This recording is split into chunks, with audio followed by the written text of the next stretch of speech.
Hello dear students, education with Poonam ma'am channel में आपका स्वागत है। हमने जो स्टार्ट किया था क्वेश्चन राइटिंग, जिसके अंदर हम डेली एक क्वेश्चन है वो देखते हैं और उसका आंसर है वो आपके साथ डिस्कस करते हैं।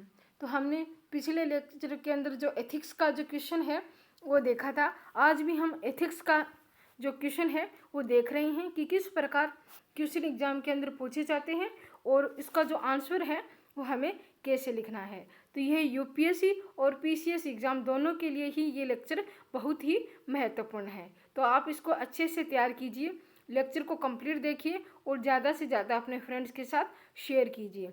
तो जो आज का जो क्वेश्चन है वो संवेग पर आधारित है। एथिक्स में जो संवेग टॉपिक है उस पर आधारित है। तो देखते हैं जो हमारा क्वेश्चन है वो क्या है।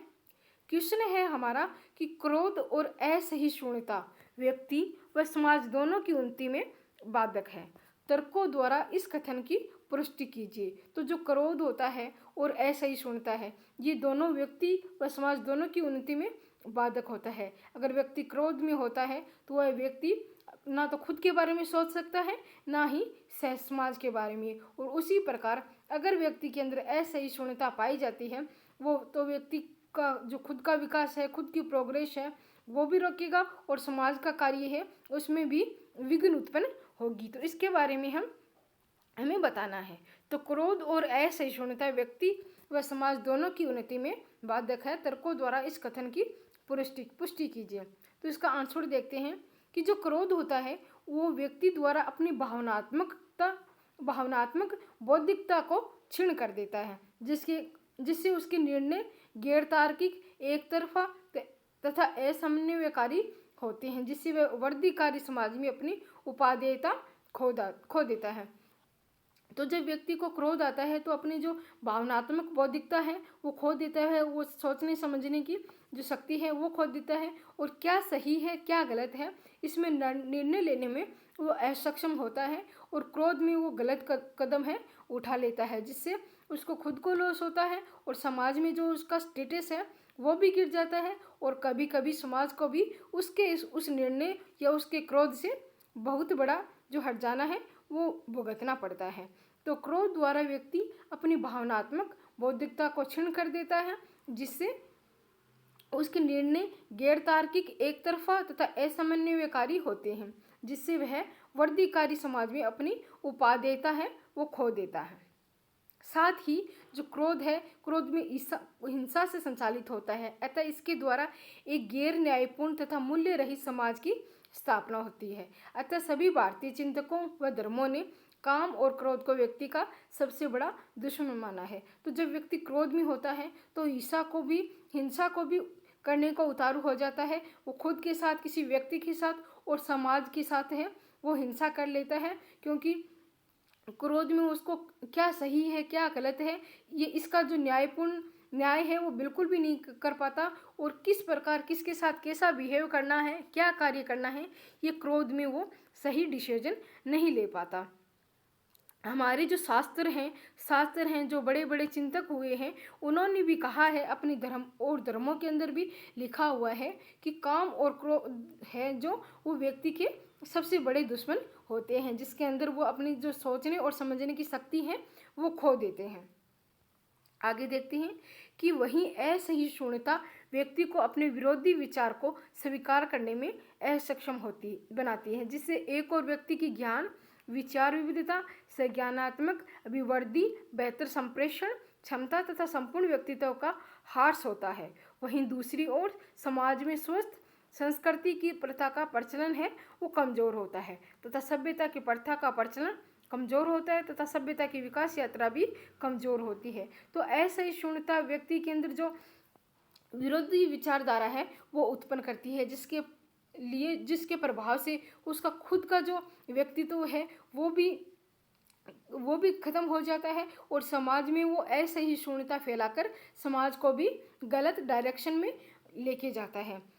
जो असहिष्णुता है इसमें व्यक्ति जो अपनी सोचने समझने की जो क्षमता है वो खो देता है और उसको ये लगता है कि जो उसका ज्ञान है, जो उसकी विचार विविधता है वही सही है, वही उसके और समाज के लिए सही है। वो किसी भी अलग जो व्यक्ति है उसकी जो विचारधारा है उसके मानने को कभी भी जो वो तैयार है वो नहीं होता है। और इस प्रकार जो असहिष्णुता के साथ साथ व्यक्ति का हार्स तो होता ही है, समाज के अंदर जो स्वस्थ संस्कृति प्रचलित होती है वो भी नष्ट होने लगती है, सभ्यता पर भी प्रभाव पड़ने लगता है और सभ्यता का जो विकास है वो भी अच्छे से नहीं हो पाता, क्योंकि जब व्यक्ति असहिष्णु होगा तो वो समाज के विकास में बिल्कुल भी योगदान नहीं देगा और समाज जो पहले से ही परिपूर्ण है उसको भी नष्ट है वो कर देगा। साथ ही क्रोध व असहिष्णुता एक कट्टर व बंद समाज की ओर उन्मुख होते हैं जो प्रगति हीनता व अंधविश्वासों पर आधारित होता है।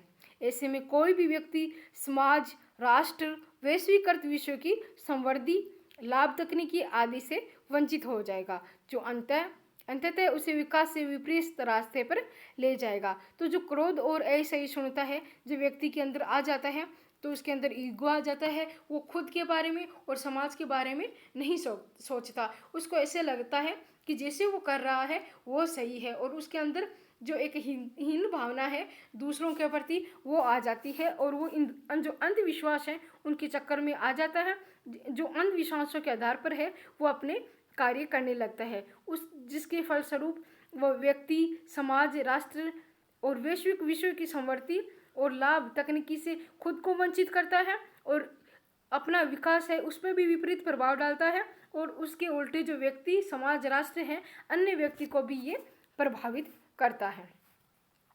अंतः शिक्षा, योग, प्रशिक्षण, कानून, रोजगार आदि उपायों द्वारा व्यक्ति में कारण, सहानुभूति, तर्कनिष्ठता, सहिष्णुता तथा प्रेम की मूल्य का समन्वय करना चाहिए। तो जो शिक्षा का प्रचार प्रसार है, योग है, प्रशिक्षण है, कानून बनाकर, रोजगार देकर आदि जो कार्य करके हैं, परियोजनाएं चलाकर व्यक्ति को क्रोध और असहिष्णुता से बचाना चाहिए, क्योंकि व्यक्ति के पास अगर किसी चीज़ की कमी होगी तभी वो इन क्षेत्रों के अंदर, इन कार्यों के अंदर है वो संलग्न होगा। अगर व्यक्ति के पास सभी चीज़ें उपलब्ध होंगी तो वो एक समाज के अंदर अच्छी जो स्टेटस है वो चाहेगा, सहानुभूति रखेगा, तर्कनिष्ठा रखेगा और सहिष्णुता और प्रेम का जो मूल्य है वो सही से समझेगा और अपना और समाज का वो अच्छे से करेगा। तो डियर स्टूडेंट्स, ये था हमारा आज का क्वेश्चन।